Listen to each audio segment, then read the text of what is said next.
I used to believe that love, when given fully, always came back in some form. At 63, I had lived long enough to know life wasn't always fair, but I still trusted family, especially my son. My name is Emily, and until 6 weeks ago, I owned a modest brick house on the edge of a quiet town called Millbrook.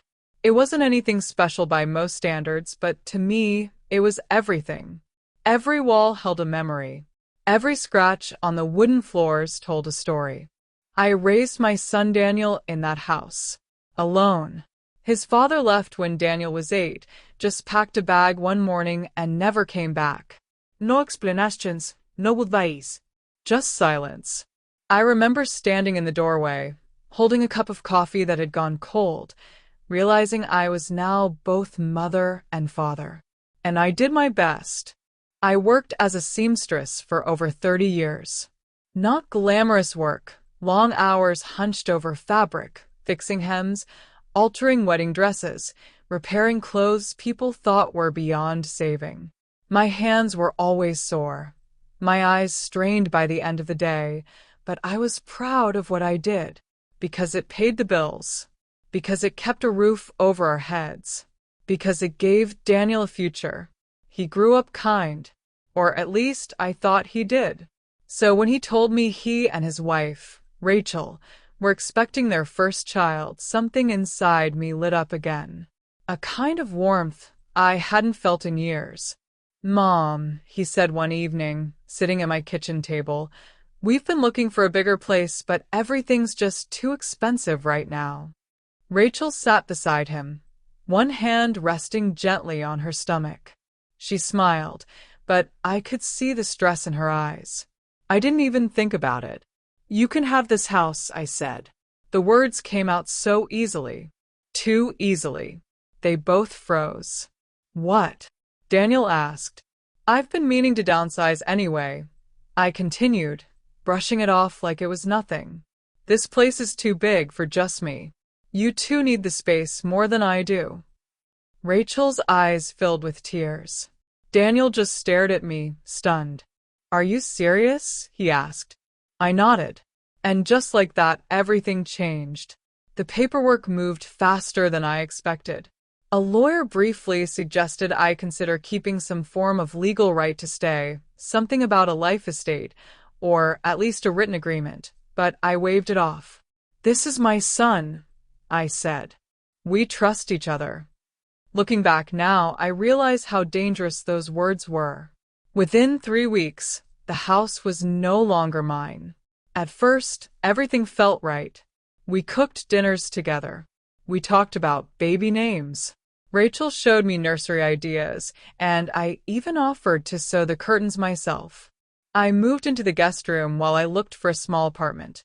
It was supposed to be temporary. That was the plan. But plans have a way of unraveling. It started small. Little things. Rachel reorganized the kitchen. My favorite mugs disappeared into a cabinet I couldn't easily reach.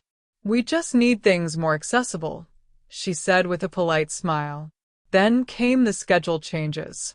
"Mom, could you maybe not use the bathroom first thing in the morning?" Daniel asked one day. "Rachel hasn't been feeling well." "Of course," I agreed. Then it became, "Could you eat a bit later? Could you keep the TV volume down? Could you maybe stay in your room when we have guests?" Each request seemed reasonable on its own, but together they slowly erased me. I stopped feeling like I lived there. I started feeling like I was visiting, then like I was intruding. One afternoon, I came back from the grocery store and found Rachel standing in my room. My room. She had a measuring tape in her hand. "Oh, Emily," she said casually, "I was just thinking this space would be perfect for a nursery." My stomach tightened. "But I'm staying here," I said. "For now," she replied, not unkindly but not warmly either. That word echoed in my mind. For now. That night, I couldn't sleep. And around midnight, I heard voices through the wall. "She's still here," Rachel whispered. "She just needs time." Daniel replied. How much time? She snapped quietly. We need space. This isn't working. Silence. Then Daniel said something I'll never forget. You're right. Something inside me cracked. The next morning, I went out for a walk just to clear my head. I ended up stopping at a convenience store and, without really thinking, bought a lottery ticket. I didn't believe in luck, but I suppose I believed in escape. When I got back, Daniel was waiting for me. Mom, we need to talk. I knew then, the tone, the posture, the distance in his eyes. We think it's time you found your own place, he said. My chest tightened. So soon? Rachel's parents are visiting next week, he added. We need the space. I nodded slowly, even though my mind was racing. I just need a little more time, I said. He hesitated, then nodded. But something told me that promise wouldn't last. Over the next few days, I searched desperately for somewhere to go. Everything was too expensive, too far, too late. And then it happened. One evening, I returned home to find my belongings in the garage. Boxes, Bags. my sewing machine, all of it. Daniel stood in the driveway. We had to move things, he said, avoiding my eyes. It's temporary. Temporary? I repeated. You can stay in the garage for now. I didn't argue. I didn't scream. I just stood there trying to understand how my life had turned into this. That night I went for a walk. A long one. I needed to think. To breathe. To feel something other than disbelief. When I came back, it was dark. I pressed the garage remote. Nothing. I tried my key. The lock had been changed. I knocked. No answer. I called. Blocked. And just like that, I was alone. I sat in my car that night, staring at the house that used to be mine. And for the first time in my life, I didn't know where I belonged. I didn't cry right away. That's the strange thing about shock. It freezes everything inside you before the pain has a chance to surface. I just sat there in my car, hands resting on the steering wheel, staring at the front door of the house that used to be mine. The porch light was on, warm and familiar, exactly the way I had always left it at night. But now it felt like it belonged to strangers. Maybe it did. Maybe that's what happens when you give something away without protecting yourself. You don't just lose property, you lose your place in it. I checked my phone again, even though I already knew what I would see. No new messages. No missed calls. Just silence. My son had blocked me. That thought didn't even feel real. It was too absurd, too cruel to fully process. I turned the key in the ignition and let the engine run, more for comfort than anything else. The temperature was dropping, and I could already feel the chill settling into my bones. Arthritis doesn't forgive nights like this. I adjusted the heater to the lowest setting, calculating in the back of my mind how long I could afford to keep the car running before I'd have to turn it off to save gas. It's strange how quickly your thinking shifts when you realize you're on your own. Every small decision suddenly matters. I tried to think of somewhere to go. A friend, a relative, anyone. But as I scrolled through my contacts, the list felt shorter than it had ever been. Most of the people I knew were dealing with their own struggles, health issues, limited income, cramped apartments filled with grandchildren or obligations of their own. I couldn't bring myself to call and say, I'm homeless. Can I sleep on your couch? The words stuck in my throat before I even spoke them. Pride, maybe, or fear of hearing no. Either way, I didn't call anyone. Instead, I drove. Not far. Not with any real destination in mind. Just away. Away from that house. Away from the memory of knocking on the door and being ignored. Away from the reality that my own son had chosen convenience over compassion. After about 20 minutes, I found myself in the parking lot of a large supermarket that stayed open all night. I had read somewhere some article about people living in their cars, that places like this were safer, that security didn't usually bother you if you kept to yourself. I parked near the far edge, under a dim light, and turned off the engine. The sudden silence was overwhelming. Without the hum of the car, everything felt too real. I locked the doors, leaned the seat back as far as it would go, and pulled my coat tighter around me. It wasn't enough. The cold crept in slowly, wrapping around my legs, settling into my joints. I tried to sleep, but every sound snapped me awake. The crunch of tires, distant voices, a shopping cart rattling across the pavement. I felt exposed, vulnerable in a way I hadn't felt in decades. At some point during the night, I must have drifted off, because I woke up to pale morning light filtering through the windshield. My neck ached, my back was stiff, and my hands felt numb. I caught a glimpse of myself in the rearview mirror and barely recognized the woman staring back.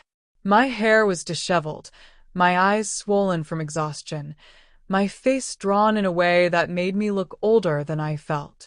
"Pull yourself together, Emily," I whispered. My voice sounded unfamiliar, like it belonged to someone else. Maybe it did. Maybe the woman I had been, stable, secure, certain, had been left behind somewhere between that locked door and this parking lot. And then I remembered the lottery ticket. It was still in my purse, tucked inside a small inner pocket. I had almost forgotten about it completely. It felt like something trivial compared to everything else. But now it was the only unknown variable in a situation that felt completely hopeless. I reached for my purse, pulled the ticket out, and stared at the numbers. I didn't even remember choosing them. It had been such a random, impulsive decision. Still, it was something to focus on. Something to do. I started the car again and drove to a small convenience store a few miles away. My hands were trembling slightly as I walked in. The fluorescent lights buzzed overhead, too bright, too harsh after the dim quiet of the parking lot. A young cashier stood behind the counter, scrolling on his phone. He looked up as I approached. "Can you check this for me?" I asked, handing him the ticket. He scanned it without much interest at first, but then his expression changed. His eyebrows lifted and he looked at the screen again, then back at the ticket, then at me. Ma'am," he said slowly, "you're gonna have to go to the lottery office for this one." My heart skipped.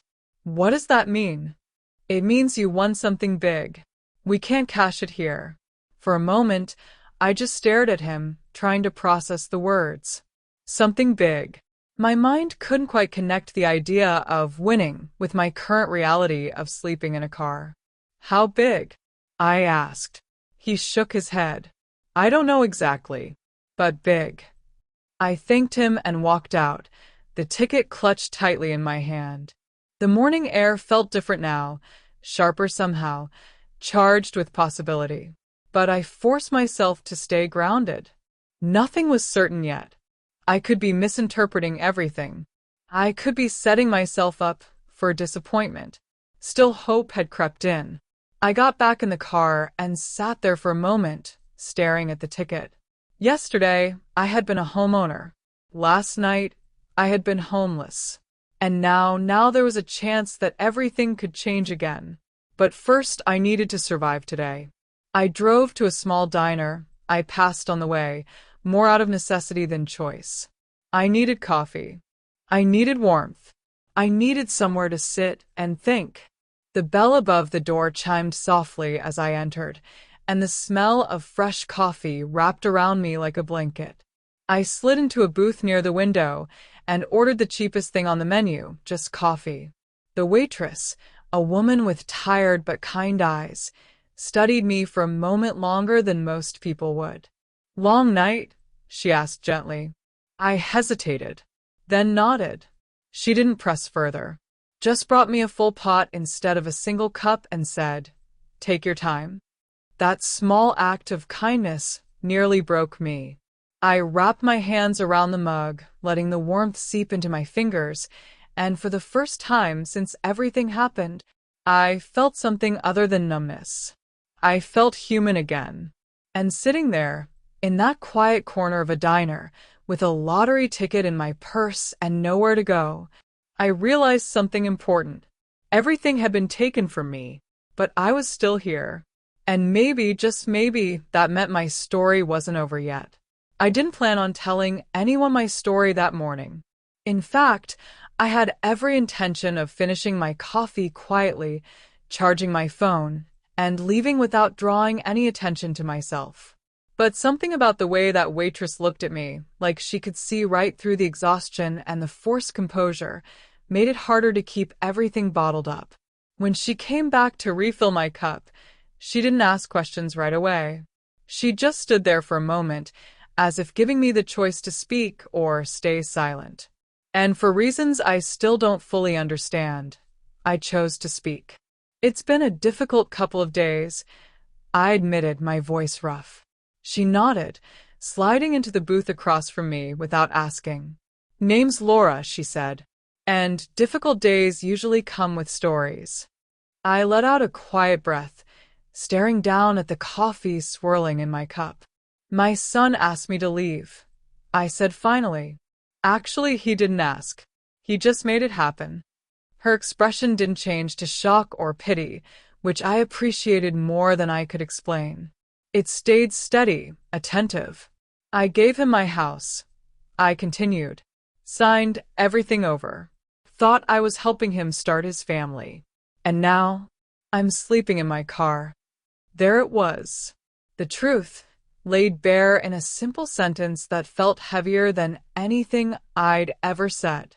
Laura exhaled slowly, shaking her head. That's a lot, she said. You got somewhere safe to stay? I hesitated, then shook my head. Not really. She studied me for a moment, then stood up. Give me a minute, she said. I watched her walk toward the kitchen, my mind racing. I hadn't expected anything from her. Certainly not help. Just being heard had already felt like more than I deserved at that moment. I wrapped my hands tighter around the mug, trying to steady myself, trying not to let hope creep in too quickly again. Hope had a way of making the fall harder. About 15 minutes later, the front door opened and a woman walked in who immediately stood out. She carried herself differently, confident, purposeful, like someone who had learned how to navigate life without asking permission. Her hair was pulled back loosely, streaked with gray, and her eyes scanned the room until they landed on me.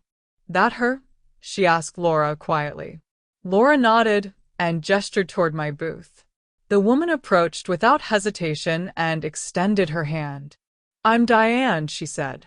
Laura tells me you might need a place to stay.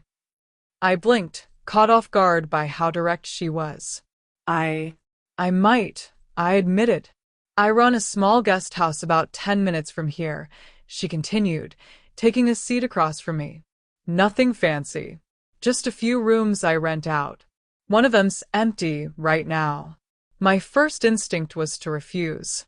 Pride is a stubborn thing, especially when it's all you feel like you have left. But then I remembered the cold car, the stiffness in my joints, the uncertainty of another night like that. I don't have much money at the moment, I said carefully. I can pay you soon, but not right away. Diane leaned back slightly, studying me in a way that felt more assessing than judgmental. What did you do for work? She asked. I was a seamstress, I said. Tailoring, repairs, alterations. For over 30 years. Something shifted in her expression. Not quite a smile, but close. Good, she said. The curtains in that place are falling apart, and half the quilts need mending. You help me fix those, and we'll call it even for now. I stared at her, unsure if I had heard correctly. You do that? She shrugged lightly. I don't believe in free rides, but I do believe in fair trades. For the first time since this all began, I felt something unfamiliar. Relief. I can do that, I said quickly. I'd be happy to. Then we have a deal, Diane replied, standing up. Finish your coffee. I'll wait outside. The drive to the guest house was quiet, but not uncomfortable. Diane didn't ask too many questions, and I didn't feel pressured to fill the silence. When we pulled up, I found myself staring at a large, slightly weathered house with a wraparound porch and tall windows that reflected the morning light. It wasn't perfect, but it had character. The kind of place that felt lived in. "Welcome to your temporary home," Diane said as she got out of the car. Temporary. The word felt different this time. Less threatening, more hopeful. Inside, the house was warm and inviting, filled with mismatched furniture and small details that made it feel personal rather than staged. Diane showed me around quickly: the kitchen, the shared living room, the hallway that led to the bedrooms. "You'll be in here," she said, opening a door at the end of the hall. The room was small but clean. A single bed, a dresser, a window that overlooked a backyard with a garden just beginning to bloom. It wasn't much, but to me it looked like safety. "It's perfect," I said, meaning it. Diane handed me a key. "Bathrooms shared with the woman next door. She's quiet, keeps to herself. Dinner's at 6 if you want to join, but no pressure." "Thank you," I said, my voice catching slightly. She paused at the door, then looked back at me. "Whatever happened before you got here," she said, "that's not what defines you." And then she left. I sat on the edge of the bed for a long time after that, letting everything settle. Just 24 hours ago, I had been locked out of my own home.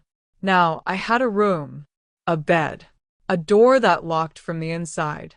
It felt unreal, but it was real. That afternoon, I found myself sitting at a large wooden table in the living room, a sewing kit spread out in front of me. Diane had brought in a pile of worn curtains and quilts, and as soon as I touched the fabric, something inside me shifted again. It was familiar, grounding, like reconnecting with a part of myself I hadn't realized I'd lost. My hands moved instinctively, threading the needle, stitching with practiced precision. For the first time in days, my mind wasn't racing. It was focused. Calm. "You've got skill," Diane said from the doorway, watching me work. "It's all I've ever known," I replied. She nodded. "Then maybe it's time it started working for you again." That night, I joined the others for dinner. There were only a few people: an older woman named Margaret, a quiet man named Thomas, and Diane at the head of the table. No one asked invasive questions. No one made me feel like an outsider. They simply included me. And that, more than anything, made me realize how starved I had been for simple kindness. Later, as I lay in bed, staring at the ceiling, I thought about everything that had happened. About Daniel, about the house, about the way my life had unraveled so quickly. And then I thought about the lottery ticket. It was still in my purse, still waiting, still unknown. Tomorrow I would find out the truth.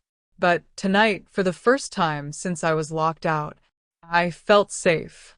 I didn't sleep deeply that night, but it wasn't because I was cold or afraid anymore. It was because my mind refused to settle. Every time I closed my eyes, I saw numbers, random at first, then forming patterns, then dissolving again. The lottery ticket sat inside my purse on the small dresser across the room, and it felt almost alive, like it was waiting for me. Waiting to either confirm that my life had reached its lowest point, or to change everything in a way I couldn't yet imagine. By morning, I had made up my mind. I wasn't going to delay it any longer. I needed to know. I got up early, earlier than anyone else in the house, and moved carefully so I wouldn't wake anyone. The floor creaked in places, and I found myself stepping lightly out of habit, the same way I had in Daniel's house toward the end, trying not to disturb anyone, trying not to take up space.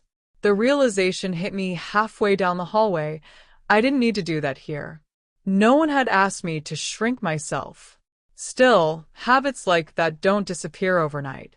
The air outside was cool and fresh, carrying the faint scent of damp earth and blooming flowers. I sat in my car for a moment before starting the engine, gripping the steering wheel as if I needed to steady myself. "It's just a ticket," I whispered. "It doesn't mean anything yet." But my heart was beating faster than it had any right to. The drive to the lottery office felt longer than it actually was. Every red light seemed to last forever. Every turn felt heavier with anticipation. When I finally pulled into the parking lot, I just sat there again, staring at the building. It looked ordinary, Plain. like any other administrative office. Nothing about it suggested that lives could change inside those walls. But mine might. I walked in slowly, my purse clutched tightly under my arm. The lobby was quiet, almost too quiet. A woman behind the counter greeted me with a polite smile. "How can I help you?" she asked. "I need to check a ticket," I said, my voice steadier than I felt. She took it, glanced at it briefly, and then her expression shifted.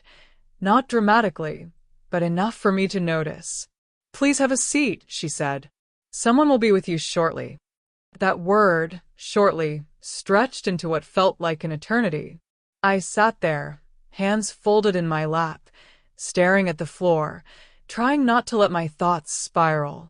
I told myself not to expect anything, not to hope. Hope had already proven itself dangerous.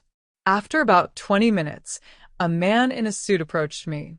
"Ms. Emily?" he asked. I nodded and stood up. "Please come with me." He led me into a small office, closed the door, and gestured for me to sit. He introduced himself, but I barely registered his name. My focus was entirely on the paper he placed in front of me. "Ma'am," he said, his tone calm but unmistakably different now, "I'm pleased to inform you that you've won a significant prize." Significant. That word echoed in my mind as I looked down at the numbers printed on the page. At first, they didn't make sense. They were too large, too unreal to process immediately. I blinked, leaned closer, read them again. And then it hit me. It wasn't just significant. It was life-changing. After taxes, the total came out to just over $2.8 million. For a moment, I couldn't breathe. The room felt too small, the air too thin. I looked up at the man, certain there had been some mistake. "Is this real?" I asked. He smiled slightly. "Yes, ma'am. It's very real. Yesterday, I had been locked out of my home. Last night, I had slept in my car. And now I had more money than I had ever imagined having in my entire life." The irony was almost unbearable. I let out a shaky laugh, then quickly covered my mouth, unsure if I was about to laugh or cry. Maybe both. The man continued explaining things, payout options, financial planning, next steps, but his words blurred together. I caught fragments: lump sum, advisor, processing time. 2 weeks. It would take about 2 weeks for everything to be finalized. 2 weeks. It felt both immediate and impossibly far away. When I finally stepped back outside, the sunlight felt different. Brighter. Sharper. Like the world had shifted slightly on its axis without asking my permission. I stood there in the parking lot, holding the claim receipt, and tried to make sense of it. Nothing about my situation had changed yet. I still had a small room in Diane's guest house. I still had no one to rely on. But everything had changed at the same time, because now I had options. The drive back felt quieter, but not in the same heavy way as before. My thoughts were clearer, more focused. For the first time in a long while, I wasn't just reacting to what life threw at me. I was starting to think about what I wanted. Not what Daniel needed. Not what anyone else expected. What I wanted. That idea felt unfamiliar. Almost uncomfortable. When I got back to the house, Diane was in the kitchen, making coffee. She glanced up as I walked in, her sharp eyes immediately picking up on something different.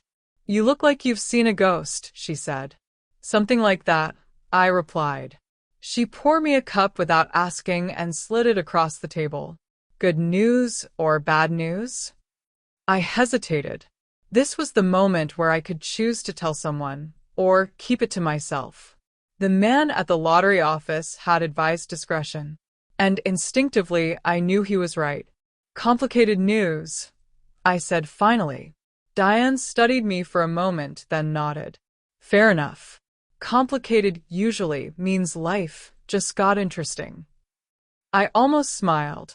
The rest of the day passed in a strange haze. I worked on the curtains, my hands moving automatically, but my mind kept drifting back to the number on that paper. 2.8 million. It didn't feel like mine. It felt like something temporary, something that could disappear if I acknowledged it too fully.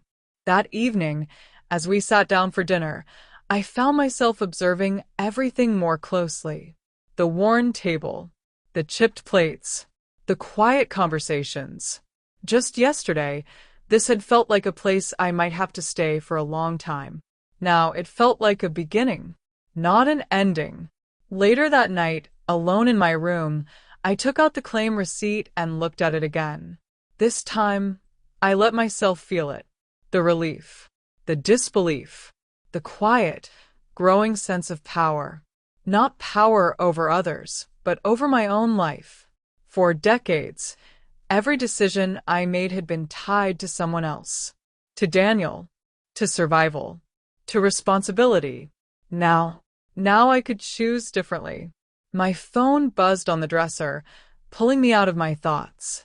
A message from an unknown number. I opened it slowly. Mom, it's Daniel. Please tell me you're okay. I stared at the screen for a long time. Now he was worried. Now he was reaching out. After everything.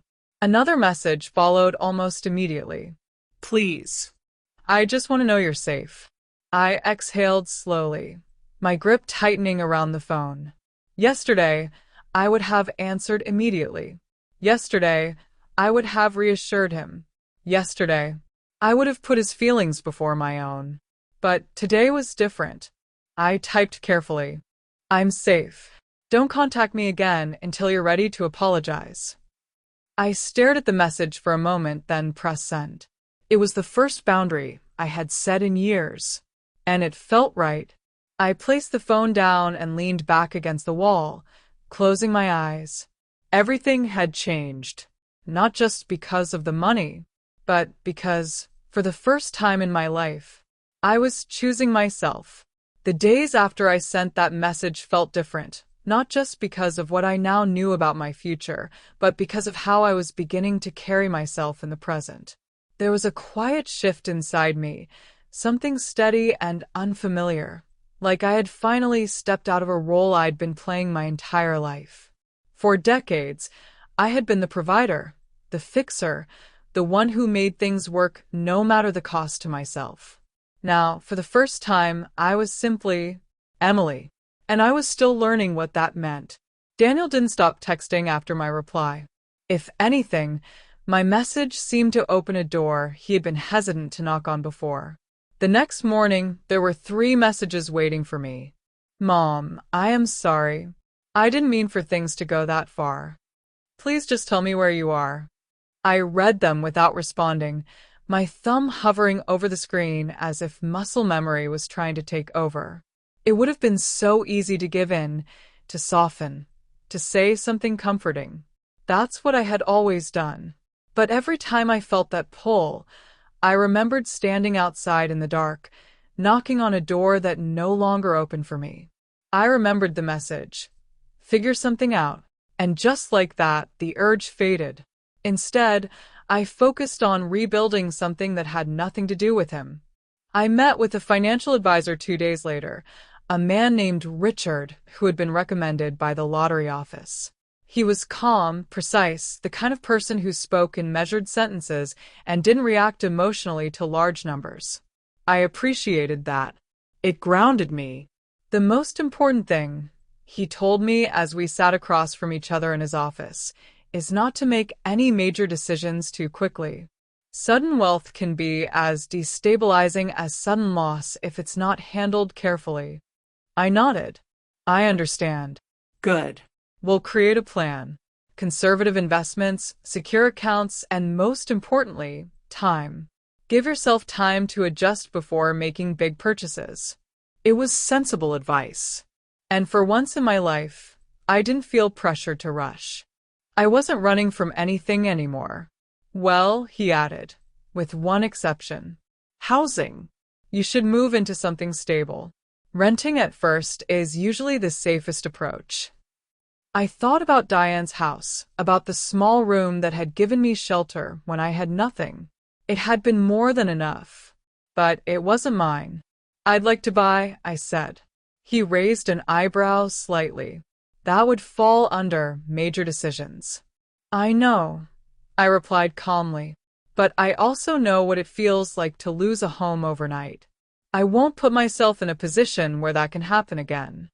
He studied me for a moment, then nodded. In that case, we proceed carefully. Something reasonable. No emotional purchases. No, I said quietly. No emotions this time. Over the next week, I began looking at houses. Not mansions, not anything extravagant. Just places that felt safe. Places where I could exist without feeling like I was borrowing space. It was a strange experience, walking through rooms and knowing that I could afford them, that I didn't have to calculate every dollar or justify every decision. And yet, I found myself drawn to simplicity. Eventually, I found it a small, bright cottage on a quiet street, with a garden in the back and large windows that let in the afternoon sun. It wasn't flashy, but it felt right. The moment I stepped inside, I felt something settle in my chest. I'll take it, I said. Meanwhile, Daniel's messages became more frequent and more desperate. He called from different numbers when I didn't respond, left voicemails that shifted between guilt, frustration, and something that almost sounded like fear. Mom, please, one message said. This isn't like you. He was right. It wasn't. And that was exactly the point. Diane noticed the change in me before I ever said anything. You're lighter, she said one evening as we sat on the porch. Not happier, exactly, but steadier. I think I finally stopped waiting, I replied. For what? For things to go back to how they were. She nodded slowly. That's a hard thing to let go of. It is, I admitted, but it's also freeing. I hesitated, then added, I'm moving out soon. She didn't look surprised. I figured. I bought a house. That got her attention. A house, she repeated, turning toward me. That was fast. I took a breath. I didn't tell you before, but I won the lottery. For a moment, she just stared at me. Then she leaned back in her chair and let out a low whistle. Well, she said, that explains a few things. I didn't want it to change anything here, I added quickly. It didn't, she said. You still showed up the same way. That's what matters. Her response meant more to me than I expected. A few days before I was set to move into my new house, everything shifted again. There was a knock at the front door. Diane glanced at me from the kitchen. You expecting someone? I shook my head.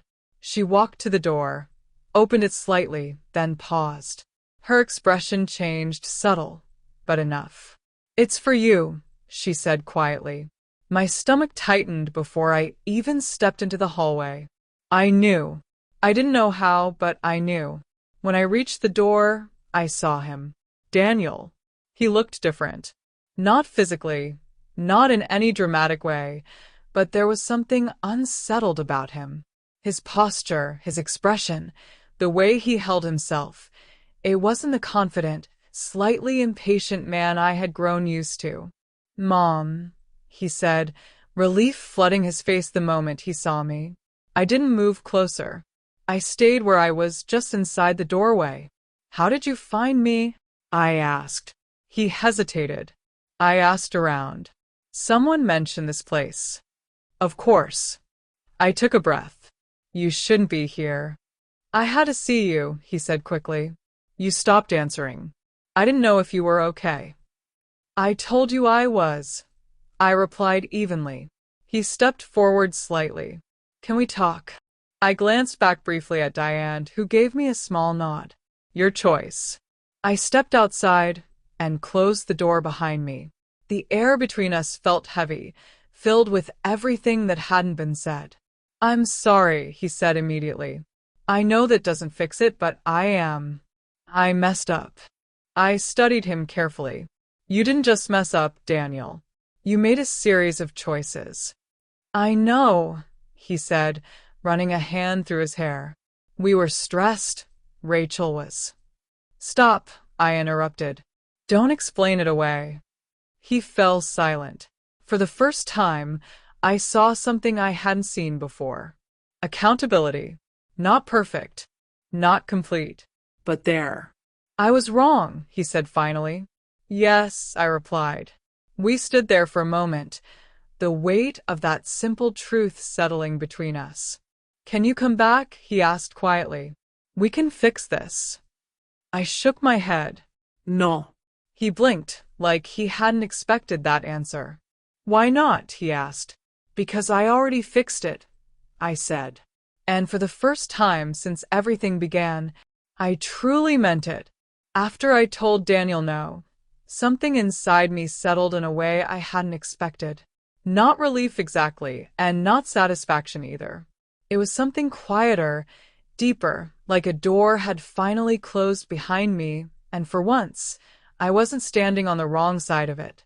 He looked at me for a long moment, searching my face as if trying to find the version of me he used to know, the one who would bend, who would forgive quickly, who would make things easier for him even at her own expense. But that version of me wasn't standing in front of him anymore. I wasn't angry. I wasn't cruel. I was simply done sacrificing myself to keep someone else comfortable. You're serious, he said finally, his voice lower now, almost uncertain. Yes, I replied. I am. He exhaled slowly, glancing down at the porch steps before looking back at me. So that's it? You just walk away? I shook my head gently. No. I'm not walking away from you. I'm walking away from what you did to me. There's a difference. He frowned slightly, trying to understand. I said I'm sorry. I know, I said. And I believe you mean it. But an apology isn't a reset button. It doesn't erase what happened. It doesn't undo the choices you made. His shoulders dropped a little, as if the weight of that truth had finally landed. For the first time, he didn't argue. He didn't try to justify anything. He just stood there, quiet, absorbing it. What do I do then? He asked after a moment. I considered that question carefully. Not because I didn't have an answer, but because I wanted to be sure I said it the right way, not as his mother trying to guide him, not as someone trying to fix him, but as a person setting terms for her own life. You start by respecting my boundaries, I said. You give me space. You stop trying to pull me back into a situation that hurt me. And if you want a relationship with me, you build it again. Slowly. Honestly. He nodded faintly, though I could see how unfamiliar that idea was to him. He had never had to rebuild anything with me before. I had always been there, constant and forgiving. And Rachel, he asked hesitantly. That's up to her, I said. She has her own part in this. If she wants a relationship with me, she'll have to make her own effort. I won't pretend nothing happened. He looked like he wanted to say something more, but the words didn't come. Instead, he just nodded again. I'm glad you're safe, he said quietly. I am, I replied. And for the first time since everything began, that wasn't just something I was saying to reassure him. It was true. A week later, I moved into my new house. Even now, I remember that first moment clearly, standing in the doorway with the keys in my hand, looking at a space that belonged entirely to me. No conditions. No expectations. No one else's rules to follow. Just quiet, open space waiting to be filled. I stepped inside slowly, almost cautiously, like I was afraid it might disappear if I moved too quickly. Sunlight poured through the windows, warming the wooden floors, and for a moment, I just stood there, letting it sink in. This was mine. Not something I had earned for someone else. Not something I was temporarily borrowing. Mine. I set my bag down on the floor and walked from room to room, touching the walls lightly, opening cabinets, looking out the windows. The house wasn't large, but it felt exactly right. Manageable, peaceful, safe. And most importantly, it felt like a beginning. Diane came by later that afternoon with a small box and a smile that said more than words ever could. "Housewarming gift," she said, handing it to me. Inside were handmade curtains, simple, but beautifully stitched. You didn't have to do this, I said. "I wanted to," she replied. "Besides, I figured you'd appreciate good stitching." I laughed softly. "That I do." We hung them together in the kitchen, and for a while, everything felt normal. Easy. The kind of simplicity I hadn't realized I'd been missing. "You did good," Diane said at one point, looking around. "Not just with the house. With everything." I leaned against the counter, crossing my arms lightly. "It doesn't feel like I did anything special." "You chose yourself," she said. "That's harder than it sounds." I thought about that for a moment. She was right. Over the next few weeks, I settled into a routine that was entirely my own. I turned the second bedroom into a sewing room, filling it with fabric, tools, and a new machine I had allowed myself to buy without guilt. For the first time, sewing wasn't about survival. It wasn't about paying bills or meeting deadlines.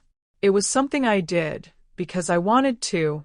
I also started volunteering at a local community center, helping others learn basic sewing skills. There was something deeply satisfying about passing that knowledge on, about seeing someone else create something with their own hands for the first time. My days became full in a way they hadn't been before, not with obligation, but with choice. Daniel and I didn't speak much during that time. A few short messages here and there. Careful, measured, respectful. It wasn't easy, but it was honest. Then one afternoon, he showed up again. This time, I wasn't surprised. I opened the door, and he stood there holding a small bouquet of flowers, looking unsure of himself. "Hi," he said. Raplia. "Can I come in?" I hesitated for a moment, then stepped aside. "Just for a little while." He nodded quickly. "Of course." As he walked in, I watched his reaction carefully. His eyes moved around the room, taking in the space, the light, the quiet details that made it mine. "This is really nice," he said. "Thank you." He turned to me. "I mean it. It suits you." I didn't respond right away, but I felt something soften slightly. Not enough to erase anything, but enough to allow something new to exist. We sat down, and for the first time in a long while, we talked, not as parent and child trapped in old patterns, but as two people trying to understand each other again. It wasn't perfect. It wasn't easy, but it was real. After he left, I sat by the window, watching the evening light fade into soft shades of gold and blue. The house was quiet again, but it wasn't an empty quiet. It was peaceful. I picked up a piece of fabric from the table beside me and began stitching, my hands moving steadily, confidently. Each thread pulled into place felt like another small act of creation, not just of something physical, but of a life I was finally building on my own terms. 6 weeks ago, I had been standing outside a locked door, unsure of where I would sleep. Now I was here, safe, independent, Whole. The lottery had changed my circumstances, yes, but it hadn't changed who I was. That I had done myself. And for the first time in my life, I understood something clearly. I wasn't just someone's mother. I wasn't just someone who gave. I was Emily. And this life, This quiet, steady, hard earned life finally belonged to me.